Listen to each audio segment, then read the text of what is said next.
नमस्कार दोस्तों। समुद्र पर श्री राम जी का क्रोध।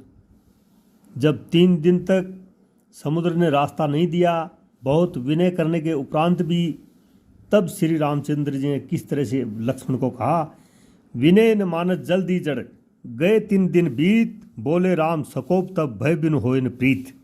इधर 3 दिन बीत गए किंतु जड़ समुद्र विनय नहीं मानता। तब श्री राम जी क्रोध सहित बोले, बिना भय के प्रीत नहीं होती। हे लक्ष्मण, धनुष बाण लाओ, मैं अग्नि बाण से समुद्र को सोख डालूं। मूर्ख से विनय, कुटिल के साथ प्रीति, स्वाभाविक ही कंजूस से सुंदर नीति, उदारता का उपदेश, ममता से फंसे हुए मनुष्य से ज्ञान की कथा, अत्यंत लोभी से वैराग्य का वर्णन, क्रोधी से सम शांति की बात और कामी से भगवान की कथा। इनका वैसा ही फल होता है जैसा उसर में बीज बोने से होता है, अर्थात बंजर भूमि में बीज बोने से की भांति ये सब व्यर्थ जाता है। ऐसा कहकर श्री रघुनाथ जी ने धनुष चढ़ाया।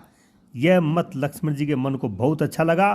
प्रभु ने भयानक अग्नि बाण संधान किया, जिससे समुद्र के हृदय के अंदर अग्नि की ज्वाला उठी।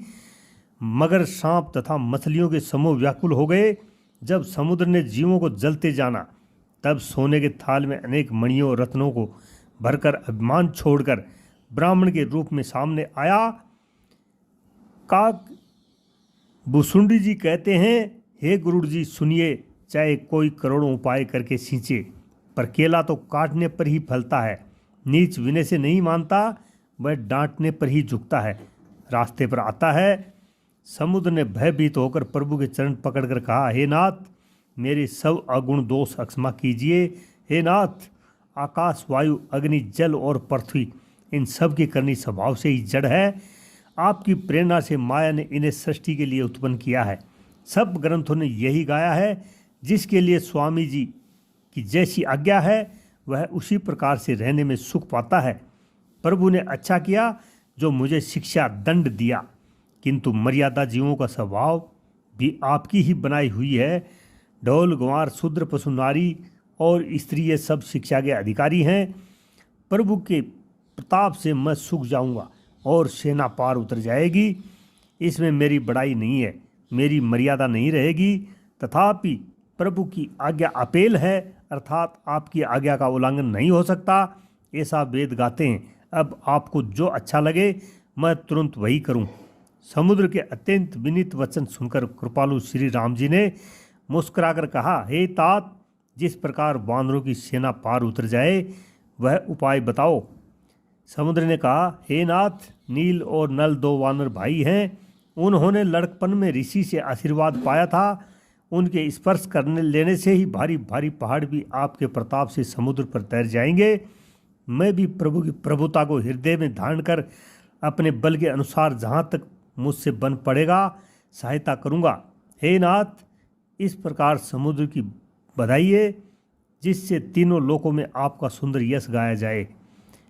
इस बाण से मेरे उत्तर तट पर रहने वाले पाप की राशि दुष्ट मनुष्यों का वध कीजिए।